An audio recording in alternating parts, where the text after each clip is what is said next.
Welcome, everyone, to Mindset Mentoring for Athletes, Families, and Entrepreneurs. I'm your host, Coach Chuck. In this compelling episode, we are welcoming Dr. J.D. Walter, a seasoned leader in workforce development and emotional intelligence.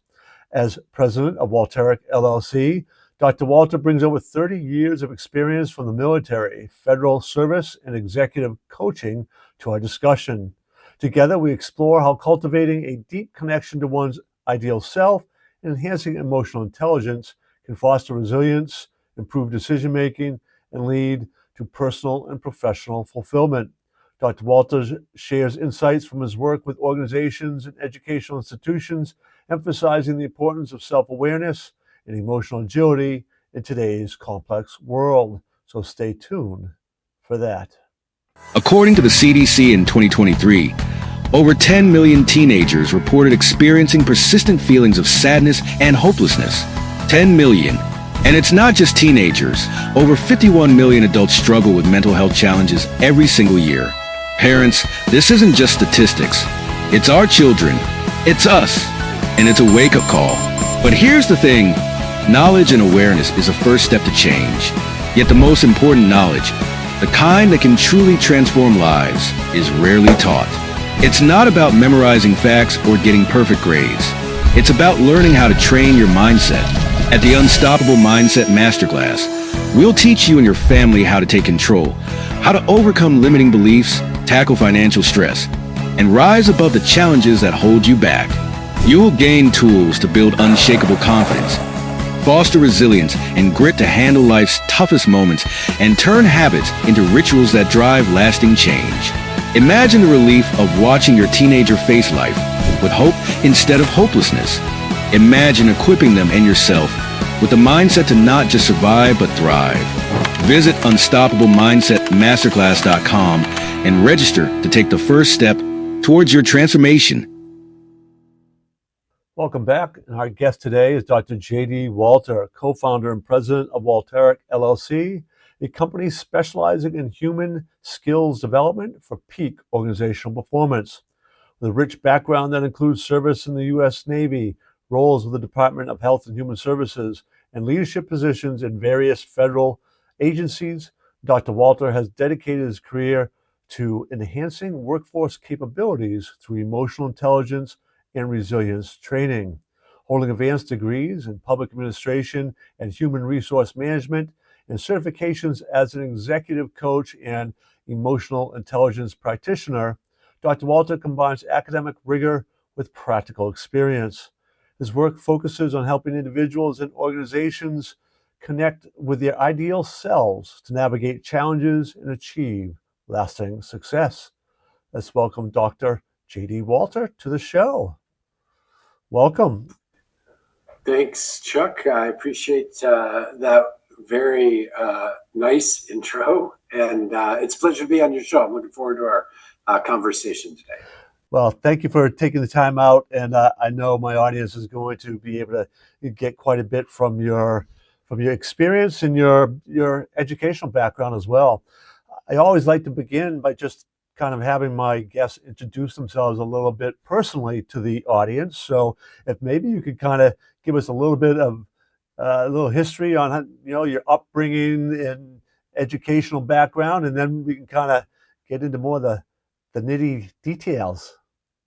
Yeah. So thanks again, Chuck. So let's see the background. Let me start with this. I had a great childhood. My parents were awesome. It was about as lower middle class as you could get.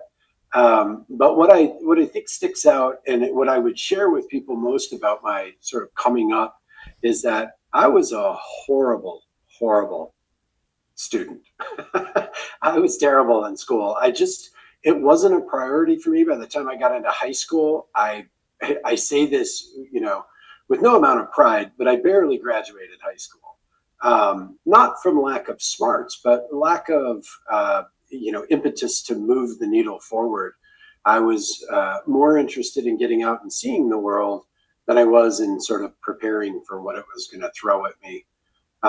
So I bring that forward. That informs a lot of the things that I do now, a lot of the ways that I try and show up in the world, and certainly has an influence on how I think about uh, individual ideals, realizing a peak performance state, and overcoming the myriad challenges that our modern world throws at us.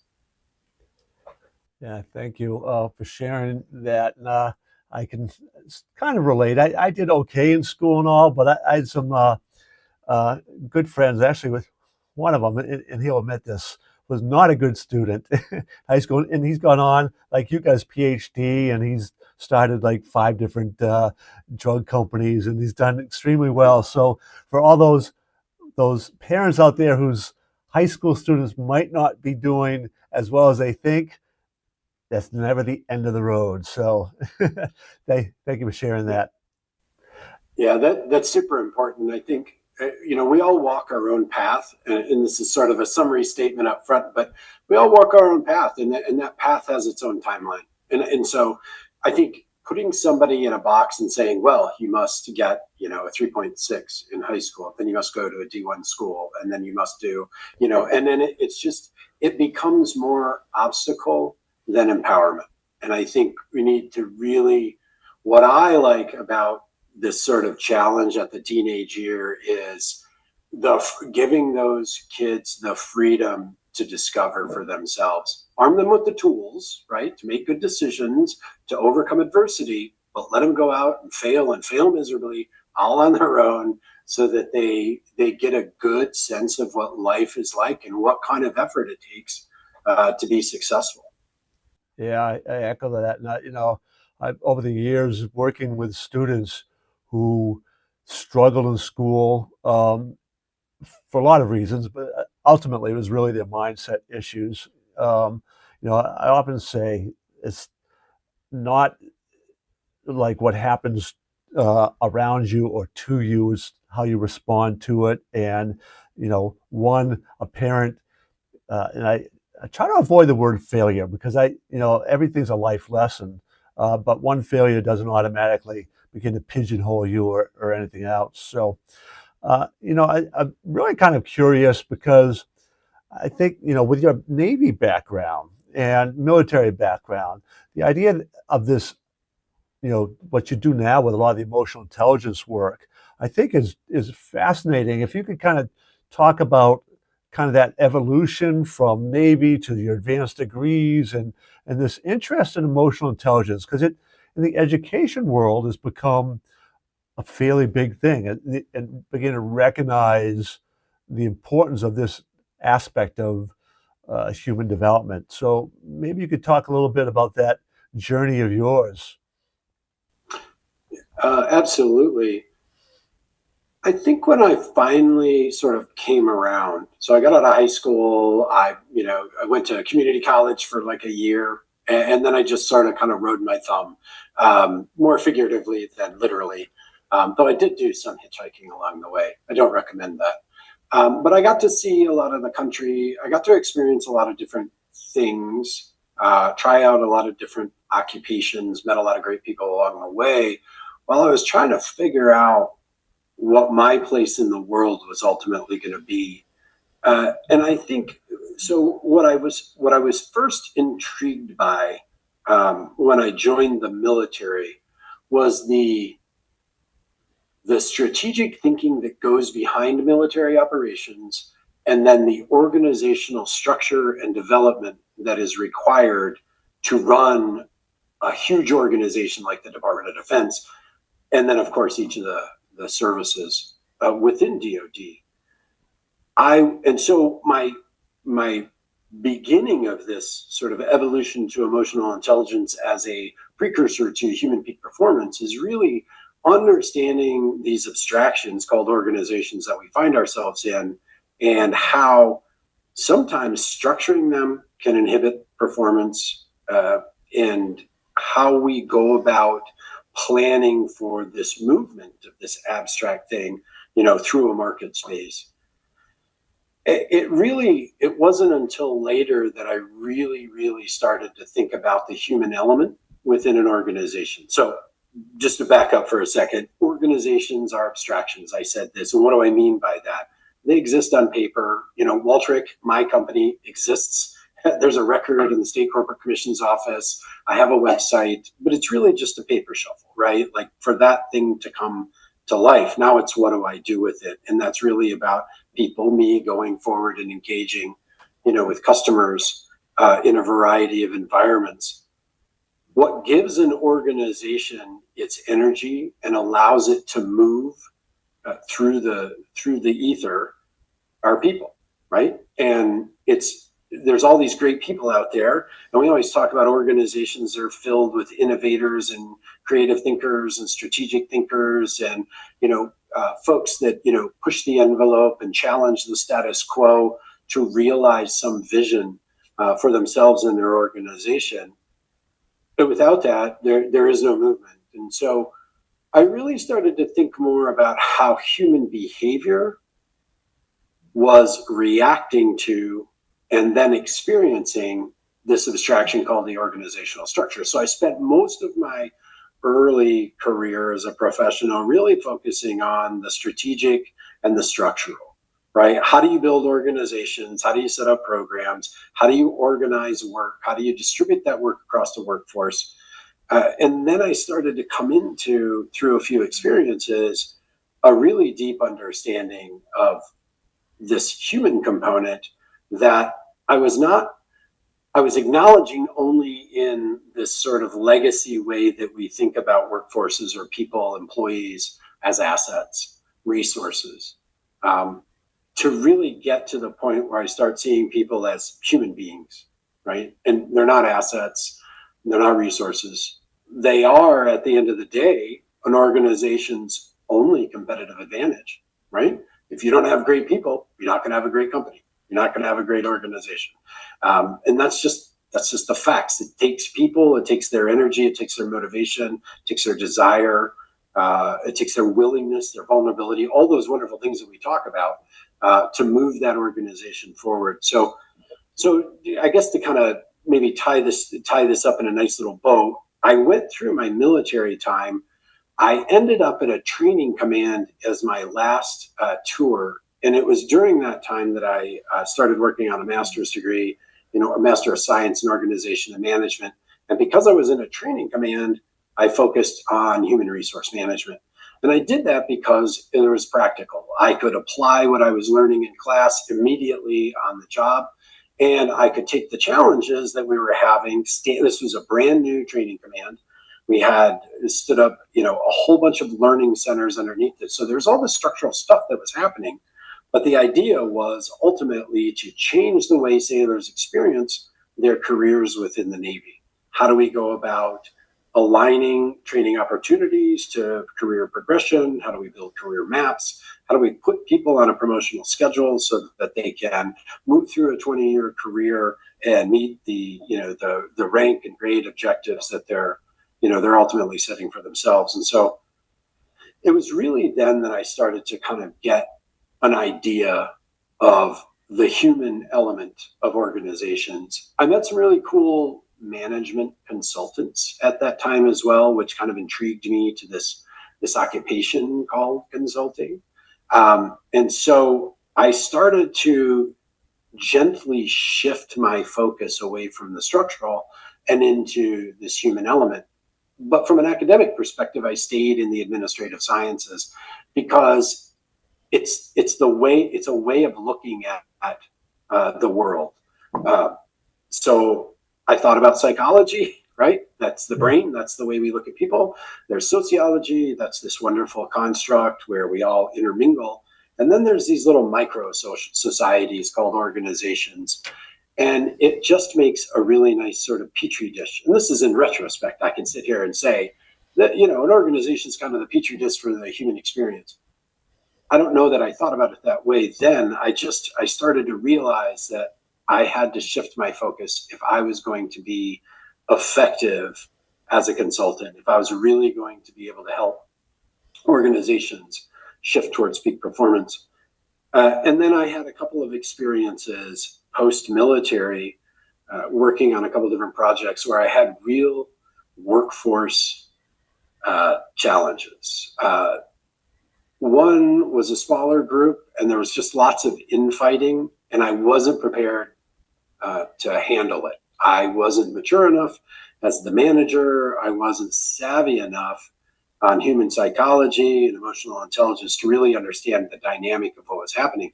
But I brought a lot of that experience forward with me, and I was committed to, if I ever ran into something like that again, I was going to take a very different approach to trying to solve it.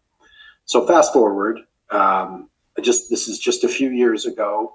I'm fairly seasoned as a consultant. I've been a professional for a long time, and I'm standing up a large-scale service center. I've got 120 employees working on a very large contract with the U.S. government. And about 6 months in to the project, I've got about 50% attrition. I've got more HR complaints than I've ever seen in my entire career. And everybody that I bring in to kind of be an unbiased third-party observer of this thing that's happening comes back and tells me the same thing. You got to get rid of the managers. The managers are the problem. And I felt like in my core that it was just too easy and kind of a cheap way of addressing something that was much more fundamental. So I committed myself to kind of figuring it out. So I spent the next month or so, I went around, I talked to every person in the service center. I had conversations with them all one-on-one. I wanted to know what their experiences were. I went through the HR complaints. I started looking at people's backgrounds. But what I came to ultimately was, again, a structural failure on the program that ultimately was killing people's experiences. So this is how it goes down. So we have to hire about 110, 120 people to staff this service center. So we go out and we find 120 awesome people, which is wonderful backgrounds, steeped in federal HR, all super excited to come on the project. It was just a wonderful collection of people, and I was super excited to be able to put that kind of a team together. But what happened right out of the gate is that we hired all of these folks to be processors. I'm going to oversimplify the job, but basically they're processing HR actions on a daily basis. So we hired these folks to be processors. And then on day one, we went to them and said, oh, by the way, you need to write all the SOPs that you're going to work by. Well, that was the first huge hurdle. They weren't schooled in writing SOPs. They were good at following them, but they didn't come with this background in procedure, background in business engineering. They came from a transactional experience or a processing perspective. So that was the first thing that sort of put them on their heels. Then we introduced a ticketing system, and none of them had worked in a service center before either.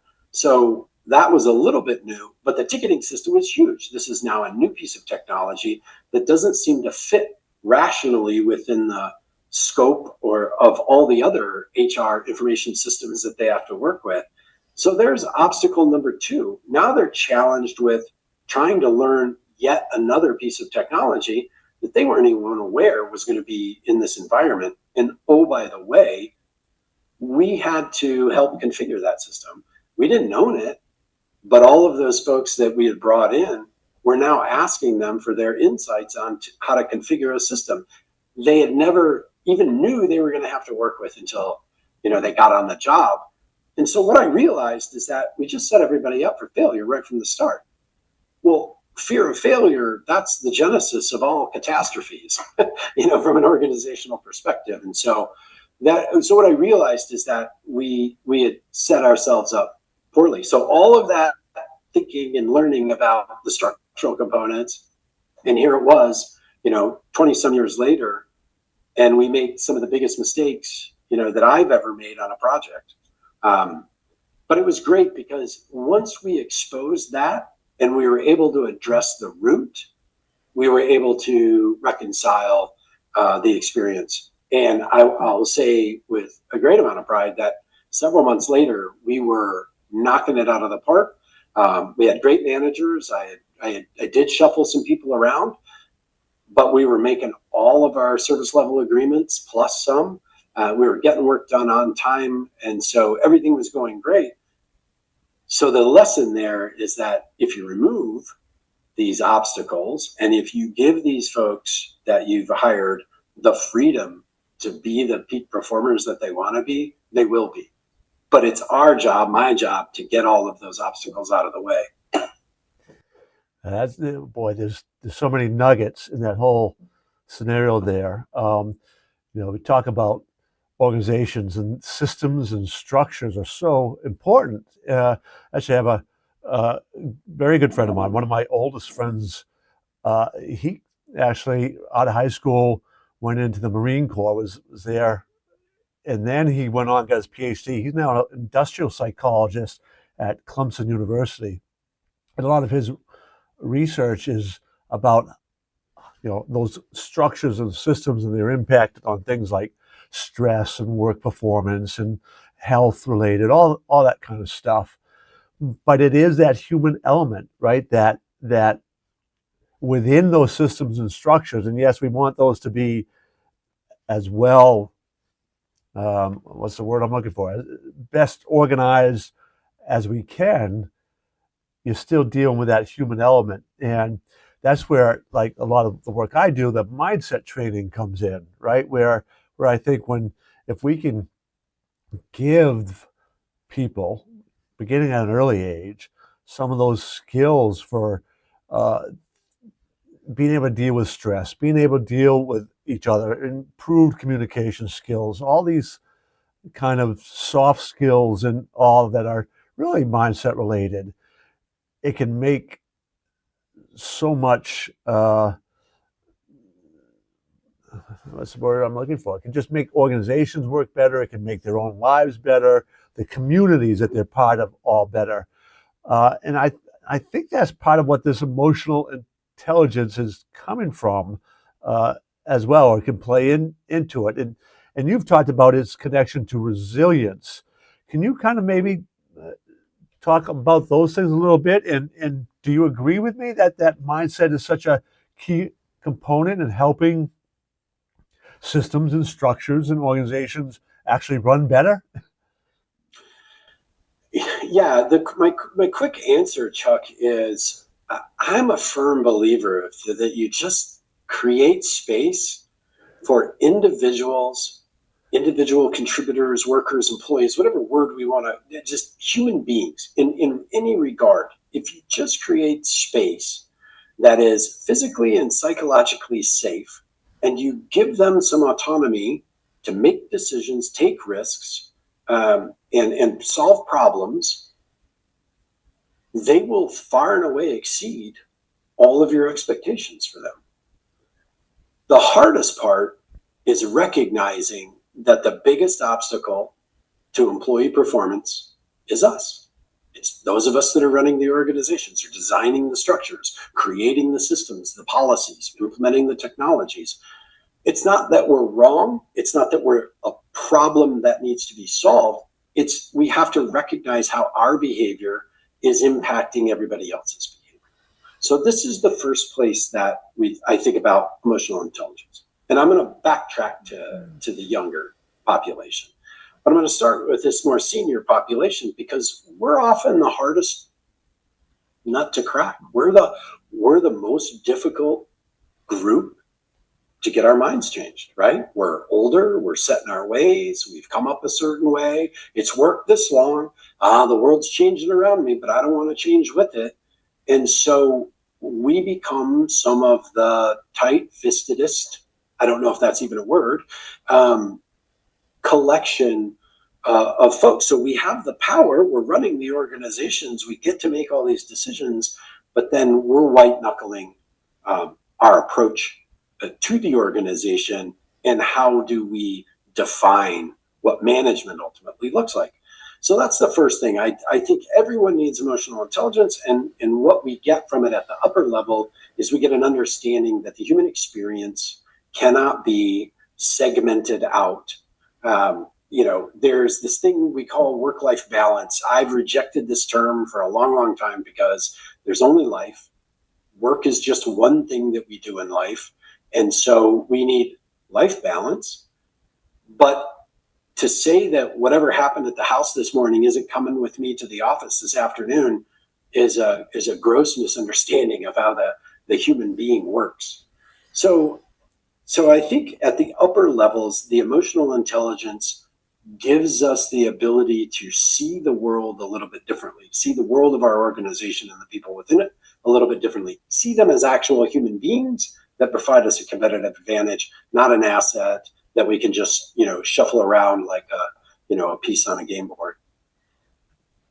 I think in the middle of an organization is where this sort of middle band of management is really where individual contributors, this is where we're experiencing the organization. Now, there's tons of research out there that shows that workers don't quit their organizations, they quit their managers. Bad managers lead to not just attrition, but increased absenteeism, increased HR complaints potentially. So there's all these disruptors that come from manager readiness. And I say it that way because I don't want to point the finger, and I don't want anybody to misunderstand or misuse my words. What I'm talking about is an incredibly important segment of the population that is ultimately one of the most underserved, and that's our managers in an organization. But look at any of that middle level, in any organization in our society. They're the least prepared to be a manager, right? And they have the most potential influence over the lived experience of those within that organization.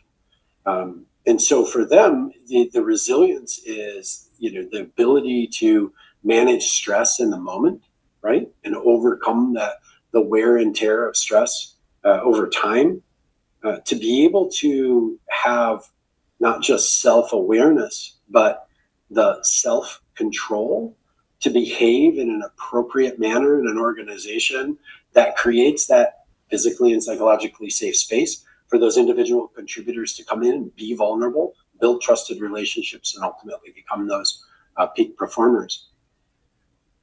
At the most junior level, and you mentioned schools, what I believe we're not doing is we're not focusing on the core competency of resilience, emotional intelligence, at the youngest ages, to build that capacity to overcome, to withstand. You called it a mindset. I agree. I think we're talking about something that's synonymous in that there's an ability to look out at the world and to not necessarily judge it for what it is or isn't, call it good or bad, just recognize this is the landscape that I have to navigate. I have an objective. I want to get somewhere, and this is the world that I have to work within. I do want to go back to one thing that you said, and this is not to start an argument, but I do like the word failure. It is an opportunity to learn, of course, but I think we have a fear of failure, and I think we have a stereotype that goes along with it.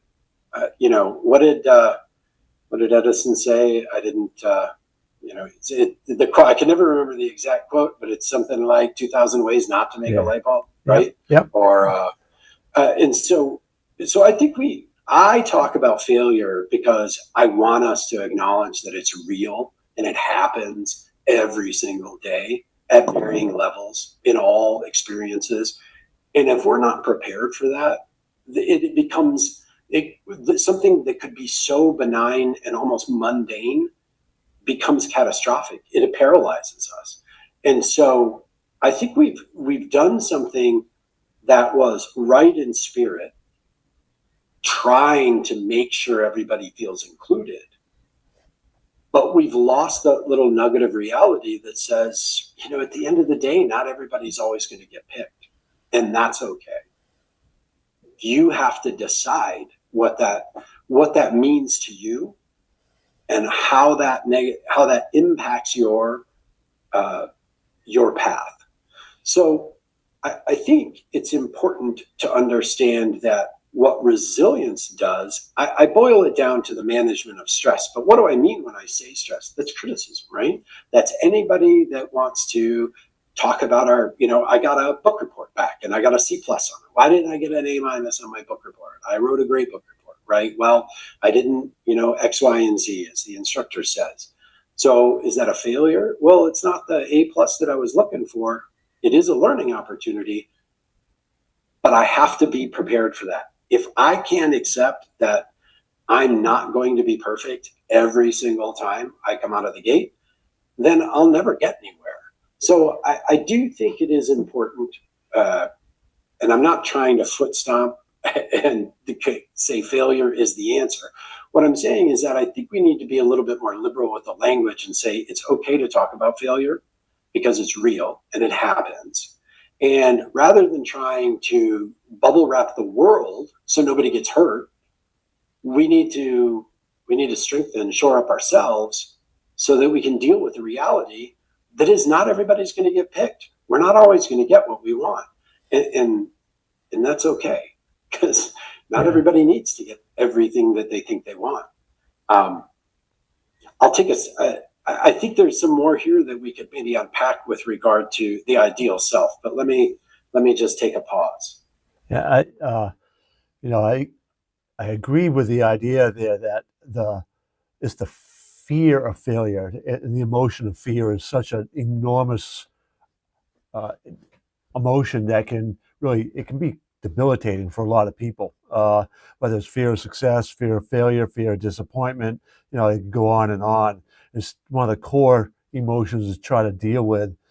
Um, so not to kind of get hung up on semantics at all, but I get your point about we got to have a conversation about fear, because everything's not going to work out rosy. And from coming from an educational side of things, one of the great problems I think public schools, at least the ones I was involved in towards the end of my career, was they were trying to bubble wrap the kids, right? They were trying to overprotect and remove all these potential obstacles. And it's not to say that we obviously, I think you alluded to it earlier, you need to have a good, safe environment where people can, share ideas and all those things. Absolutely. There's no question about that. But we also need to, at the same time, help kids, even adults, deal with stress, deal with conflict, deal with challenges, deal with failure, deal with their emotions, because that can, you know, not doing so can really lead to challenges. I share this story quite a bit because over the last 2 years, it has just made me kind of really try to step back and think a little bit. But I was flying um, two different occasions through Baltimore. Baltimore was the hub. And one time I was supposed to be going to an event in Florida, and the other time it was actually coming back from Utah. But the inevitable storms were not even necessarily over Baltimore, but delays and all of that. And both times, um, it was at night. And my flights got canceled, and I ended up having to sleep overnight in the Baltimore airport. But my experience there with the airline and the poor young people who are on the front lines. It's late at night. People are trying to, they're tired, they're short tempered themselves, right?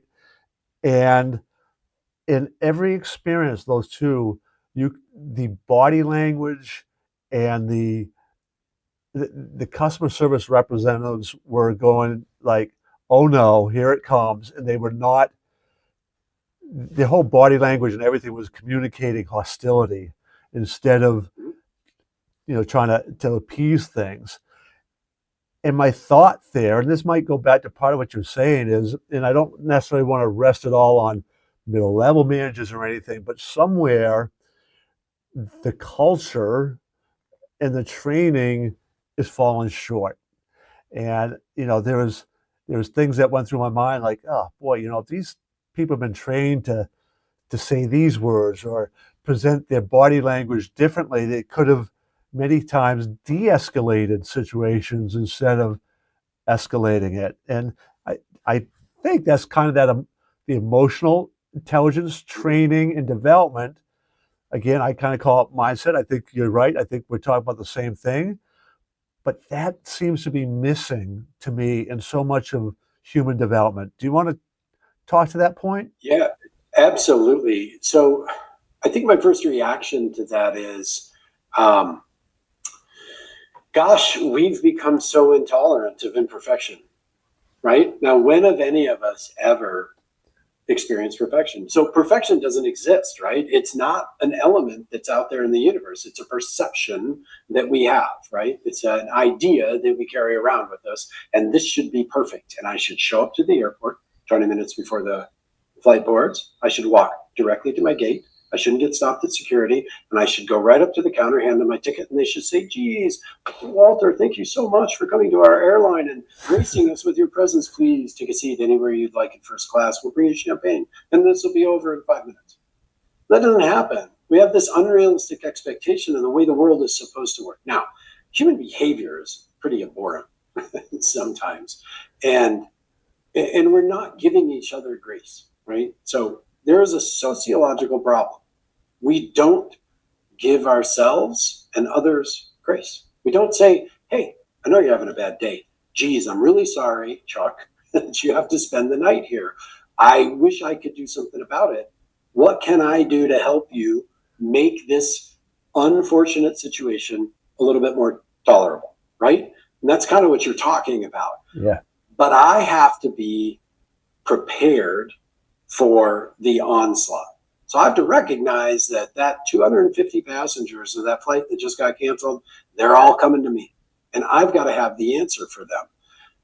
Is that fair? Not necessarily. So from an organizational perspective, should there be more folks there? Yes. Should they have more training? Absolutely. Should the airline have some contingency plan? I mean, flights get canceled all the time and delayed. I mean, this is not an anomaly. This is a standard of air travel. And I'm not knocking the airlines. I'm just saying this is a constant occurrence. So be prepared for that. Always be prepared for that. You have to have people ready. And so that's the first piece of it, is that we've become intolerant of this unachievable thing called perfection. And yet we stand around stamping our foot and demanding it when we can't even produce it for ourselves. So there's this first inconsistency in the way we approach the world, right? We expect something that we can't respond in kind with, and then we lose our minds when we don't get it. So that's the first piece of it. But like I said, that's kind of the sociological aspect of it. How do we interact as human beings in a society? The emotional intelligence side is about our self-awareness. It's about recognizing the emotions that we have and making a deliberate choice in how we behave because of it. You mentioned it, fear. Fear is tantamount to human survival.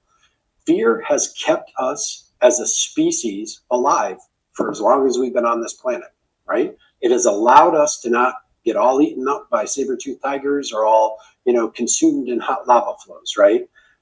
Fear has allowed us to take a pause when danger exists, right? When something is threatening us and giving us an opportunity, right, to fight or flight. That's the instant reaction. Here's this thing, it's threatening me. I can either fight it or I can haul a bucket. And so the ability to make just that binary decision has led to our survival. Because, saber-toothed tigers are scary, man. I don't want to take one on. I barely like wrestling with my house cats.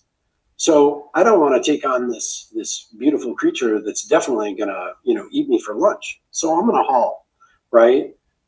But it's more nuanced than that. That's not the world that we live in. We're not fighting or flighting on a daily basis because the threats that we're facing aren't necessarily threats of physical danger. There are some, but not all. And so Brian King wrote a great book about this very thing. And he talks about, is it a bear or is it traffic? He's like, you feel fear, you're stuck in this your traffic jam and you're angry, but is it a bear? Is it something that is threatening your existence, or is it just a minor inconvenience? So there's a certain part of this that is about the pause between we engage a stimulant in the environment, right? Our mind perceives threat The amygdala fires, cortisol's released, adrenaline's pumping. We're in an animated state. And why are we in that animated state? We're in that animated physical state because we're preparing to run or fight, right? We need more than just, this, gangly armed, no claws, doesn't run very fast human being to be able to take on that tiger, right? Or that bear. So, but there's a pause there. And that's what self-awareness in the emotional intelligence schema is really all about. It's about recognizing the trigger, saying, that's the thing. That's what's making me mad. That's what I'm afraid of. That's what I'm scared of. That is what's annoying me, whatever it happens to be. And then making a conscious decision, I'm going to behave in this particular way, regardless of how I feel, because what? Because I'm trying to live towards an ideal. This is what I was talking about, the ideal self. The first step in understanding how do we want to behave in a variety of situations is to know what we expect out of ourselves. So the ideal self is really just, who do we want to be as human beings? How do we want to show up in the world? And how do we want others to experience us? I argue this is the only measuring stick that is actually relevant to us. It's the only thing that is solely created by us that we will absolutely abide, because it is deeply personal to us. So we have this set of an ideal, we run into this trigger, we have an emotion, right? And in that momentary pause, we get to choose. How do I want to behave? Do I want to lose my stuff? And do I want to tell this poor, flight attendant or airline personnel what I think about them and their airline because they have the audacity to delay my flight or cancel it? Now I can't get home on time. Or do I want to show them some grace and some compassion? Do I want to be the kind of person, do I want to behave like the kind of person that I want to be? And do I want to say to that individual, hey, I know you're having a rough night. This isn't easy, right? There's a lot of upset people. So I want to make our interaction as easy as possible. I don't want to fight with you. I'm not here to, I know you got a lot on your plate. So I'm going to try and be the least, the smallest morsel. And I'll take, give me my hotel voucher, whatever it happens to be. I hope your night doesn't go horribly wrong beyond this, right? And so I choose to make I choose that behavior in that particular moment, even though I'm mad. And I've been in all those situations where I've totally lost my mind. Like, I can't believe I'm not going to make this meeting because, but what are you going to do about it, right? Like, that's not something that I even need to worry about trying to control, because it's just the way things are. And I'm not trying to say, well, you just got to deal with whatever comes along. That's not, there are things that are happening that are wrong, and we should stand up for those. But it's not a delayed flight. That's not what we need to be railing against, right? Traffic is not what we should be arguing against. Yes, there's a nice conversation about planning for travel and transportation and airline industry and customer service, and there's a nice conversation about infrastructure and do the roads, the main thoroughfares have enough lanes to handle the volume of traffic, all that. So there's rational conversations to have about those things, but they don't have to be the moment that we're sitting in traffic, right? It can just simply be, okay, well, I'm doing 10 for the next 4 miles, and you know what? What's on the radio? Let me listen to some music. I'll get a couple extra songs in. Maybe I'll make a phone call, talk to somebody, see what my wife's doing. I'm sitting in traffic. What are you doing, honey? So there's choices that we make. And so again, the ideal self is the rubric that we can choose to behave against. The emotional intelligence, self-awareness is critical so that we see our triggers, we recognize how we might naturally or instinctively want to behave in that moment, but we choose a behavior that's most appropriate for the situation and the environment and what we want to get out of it, so that we're not turning everything into a fight. I think when I was younger, I was probably more prone to being ready to fight all the time. And it's just draining. It's tiring, because there ain't nothing that's worth that much fighting. right? There are Yeah. some things that are worth fighting for, absolutely. And I 100% support going out and fighting for those things. But not everything is something that we need to fight over. And that's really what this ideal self, with the combination of the self-awareness and then the self-regulation, is all about. The other piece of emotional intelligence is the social aspect. It's not about controlling other people's emotions. I've heard it said this way, and this is a gross misnomer.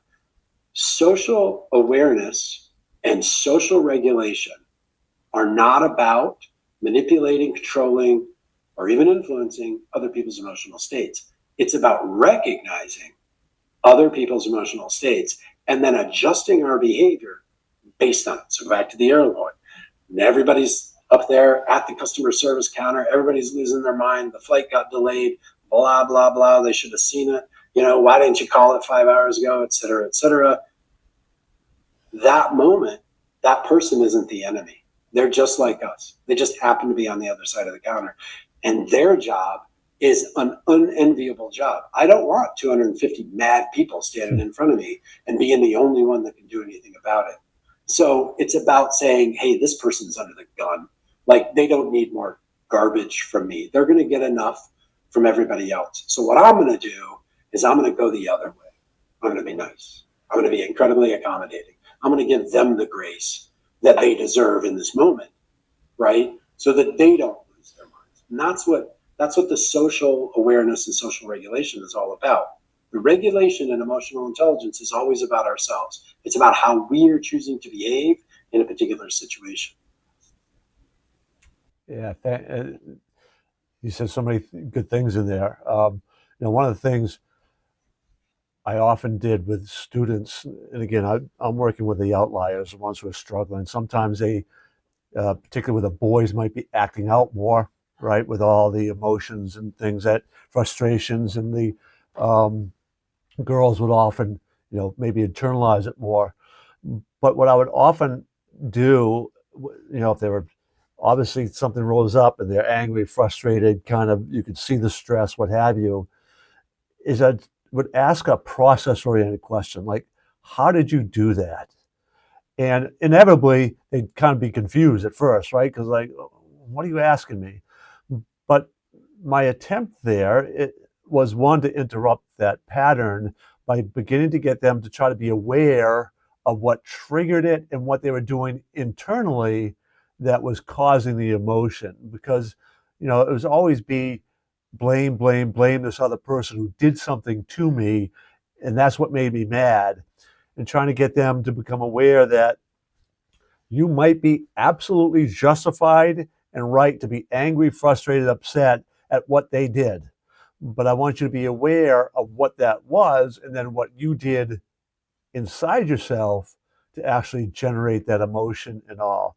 And through that conversations and training and some other things, we could begin to give them more control back, control over their emotions back. And to me, that's one of the pieces that's really kind of missing in education, in training in schools. Is one, most educators don't have the background that I came into the programs with. They don't really know how to handle those situations. But I think it's such important education that we can do. We don't have a lot of time left, but I would love to get your opinion on what you think from an educational standpoint we can do to maybe help all these things you were just talking about. How can we help foster and develop that? Yeah, quick plug for public educators. Pay them more money, right? Like, this is one Yeah, of the yeah, most yeah, noblest of occupations. I can't yeah, believe they're some of the most underpaid. Um, some of the most important people as I was growing up, or the most influential people, aside from my parents, were educators. And along the way, even as an adult, I met tons of educators that were really motivating to me. I think where you're going with this is that we need to, so from a faculty perspective, that emotional intelligence needs to be a part of the teacher training. They need to be able to have these conversations. Then it needs to become a part of the curriculum, right? We need to dedicate time in the day to talk about emotions. How do we feel about things? Why are we behaving the way we are? And it needs to be in an open and free environment. It can't be something, we can't take sixth graders and just say, well, here's a list of all your emotions and here's how you should behave when you feel that way. That's not going to cut it. It actually needs to be practical. This is a human skill, and we learn through modeled behavior, and we learn through practicing. So this is what we need to start doing at a very early age, is we need to start practicing our appropriate behavioral choices based on our emotional states. And let's be honest, elementary school's got about 1,001 dramas a day. So there's all kinds of opportunities, right, to bring the students aside or set them down and have a conversation. And I don't think it should always be these big things, right? I think we should be talking about the mundane things that are the things that are really sort of, kind of getting under our skin. Because we need to learn about, the first thing we need to learn is that the environment is not within our realm of control or sphere of control. So the environment is the environment. The only thing that we get to control is the behaviors that we exhibit in that environment. And so behavior choice making becomes the critical competency. Now it is informed by this emotional state, our sense of how we want to show up positively in a particular environment. So I would say, like I said, definitely want to give the faculty the background, right, to be able to teach emotional intelligence at all the different levels. I don't think it should just be in grade school. It needs to go all the way up. I've had college professors tell me, geez, I wish we had that class. I wish we had Emotional Intelligence 101 for incoming freshmen. Because it's something that we need to constantly work on, develop, and refine. So again, time in the curriculum. And then the third piece is that we have to get the parents involved. This has to be a joint effort. We can't take kids that are in, we have so many children in these marginalized, disadvantaged, non-traditional, whatever words we want to say, home environment. We can't just talk about school. We have to talk about life. School is about training for life. So I would like for the conversation, or I would offer, the conversation needs to be about what is life going to look like. And part of that life is how we interact with our parents, our home life right now.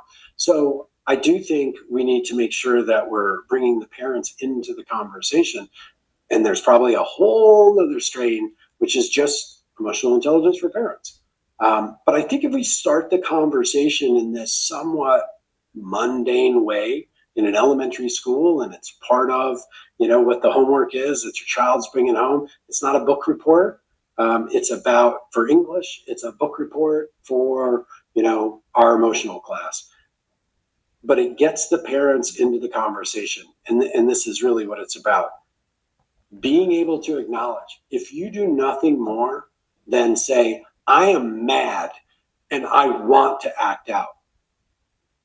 If you would say that to me, if my son would have said that to me, I'd have been like, absolutely. Let's start unpacking this, right? But we're not trained to say it. We're trained to pack it away. We're taught not to do anything about it. We're taught to ignore it. And that is debilitating. So we've got to learn to acknowledge it, celebrate the acknowledgement, and then co-create the solution, especially with our children. And then get the parents involved in the conversation, and then commit to the development. Because this is the one habit that is going to make every human being a peak performer in their own unique way in their lives, is giving them the competency of emotional intelligence, and then putting them on a track where they're committed to continuous improvement and development over the course of their life. This isn't a one and done. You don't get to take advanced emotional intelligence and graduate, and then that's the last thing you do. I mean, even at this point in my career, I'm constantly looking at new information. I'm understanding how people are experiencing things. I'm looking at the stimulants that people are facing, and I'm trying to figure out how to apply these ideas in a modern world. And it's not always easy, but it is probably, I don't want to dog public education, but I would tell you that I think emotional intelligence is way more important than arithmetic. I know we need math skills in the world. We need great engineers, and I'm not taking anything away from it. But this, to me, is the critical competency that we should be making sure our children are developing in the youngest ages through the educational experience. They're taking that back to their family, and then they're building this developmental path that they're going to stay on throughout their lives. I think when they hit those failures later on, or those learning lessons, they'll accommodate those opportunities just that way. They'll look at this and they'll go, oh man, I got cut from the baseball team. Okay, cool. All right. And I know what I'm going to go do about it. I'm not debilitated by this thing that didn't happen. I'm now excited about the opportunities that are in front of me. Right. And if that's only to go play on this other league over the summer and come back next year and literally and figuratively knock it out of the park, so I make the team, right? Yeah, thank you for all that. That's kind of become my mission. I agree with all the things that you said. I use the term mindset. I think emotional intelligence is part of that whole component. But inevitably, when I talk to people, whether it's kids in college, just out of college, young adults, uh, they all think that as they get out into the real world that they're missing something. And what it is in those conversations is exactly what you and I were just talking about. They begin to recognize that's what's missing. Why didn't I learn that? Why didn't I get that? And um, it's not just high school. In colleges too, they aren't really getting that. So I'm 100% behind that and trying to figure out, right, that's part of what I'm doing now. It's part of becoming my mission, try to help bring that kind of awareness and skill development to organizations. Not just I could keep working individually with families, but that's slow. I want bigger ripples. Yeah, well, let me just say this, Chuck. I think you're absolutely right. I want to foot stomp my agreement with you. Whether we call it mental toughness, whether we call it mindfulness, whether we call it mindset, whether we call it emotional intelligence, I don't care. Pick a term, whatever it happens to be. What we're getting at is the same thing. It's the ability to recognize what we're not in control of, to accept what we are in control of, and then behave accordingly, right? Yeah. Based on the situation, based on our ideals, based on being a good person, right? Whatever it happens to be. And so there's tons of research out there about the role of mental toughness in, peak performance. Same thing with mindset, talking about positive reinforcement, positive self-talk versus negative self-talk. How do we get motivated, right? Motivation's intrinsic. How do others attempt then to influence us? What becomes an influential variable in our experience that will help to motivate us down a positive path? I think that's the skill set, right? That for me, I think everything else is subordinate to that. If we could just be better humans, I mean, realistically, there's nothing we can't accomplish. And we would probably figure out that there's a whole bunch of stuff going on that's really just unnecessary white noise distractions that we can just kind of dispense with and move on and probably see everybody's life improve dramatically. Here, here, here, here. Uh, it's come to the end of our time. If people wanted to get in touch with you, I know you're on LinkedIn and all. Is there a particular website, or if they wanted to look you up, is LinkedIn the way to do it? How would you suggest people get in touch with you if they want to learn more about what you're doing? Yeah, absolutely. Please reach out, anybody. I love having these conversations. Certainly catch me on LinkedIn. It's just JD Walter. You can look up our company. We have a page on LinkedIn, but you can also go to our website, walteric.com. And there's a Let's Chat button. So just shoot me a note and I will get right back to you. I think, what I would say to everybody is I don't have all the answers, but the conversation is the starting point, acknowledging the whatever is in front of us. And if you have to do it to a complete stranger, by all means, please give me a call. I would love to talk to you about it because it's just about getting off the bench. It's just about those first couple of steps, moving in a direction that we're being deliberate about. I think if we can do that, these pathways become much clearer to us. It's when we're stuck on the bench trying to envision all the different possibilities that becomes debilitating. So just another kind of encouragement. It doesn't have to be me, could be you, could be anybody. Go grab your neighbor, right? Just tell somebody, right? Talk it out, right? Because I think that's the first thing, is that we have to acknowledge that we have these feelings and we don't always know what to do about them. And that's okay. Yeah, thank you so much. It's been a great conversation. Lots of great nuggets here. And for all of you out there, boy, I hope you're taking notes because it's some really good, important information to talk about. You hear me talk about it all the time. Again, the words, whatever those words are that we want to use, it is about developing that awareness and the skills and being able to manage your own uh, being able to manage your own life and your own thoughts and beliefs and emotions and learning to do that. This is one of the reasons why I constantly talk about habit, emotion, attitude training. And in the past, I've used the story of Donna's garden to talk about weeding the garden. That's a lifelong process. You know, weeds are going to prop up in our life. We got to keep weeding them out because they will come. As always, I am offering an opportunity for anybody who's listening to this to, if you are interested in having that conversation, like Dr. Walter just mentioned, love to have that conversation with you. I do offer a strategy session, and that strategy session is usually $350. If you're listening to this, it can be free. All you need to do is go to coachchuck360.com, coachchuck360.com. You can text me your first name, last name, best email, and just put podcast or show gift, and I'll send you a unique link to a calendar page where we can schedule that strategy session and conversation for no charge. And during that, I'll be asking a lot of questions to try to find out more and help you become more aware. There'll be questions related to stress and mindset and your own self-esteem, whether it's for you, your child, or for both of you. It gives us a starting point, something I can then give you and say, all right, this is what I found. This is areas I think you might need to work on. These are things where I think you're doing well at. And, you know, you can take that and do what you want with it. Whether you work with me or not is really not the point. So, anyways, coachchuck360.com. I encourage you to take a look at that. And until the next time, go out there and live life to its fullest.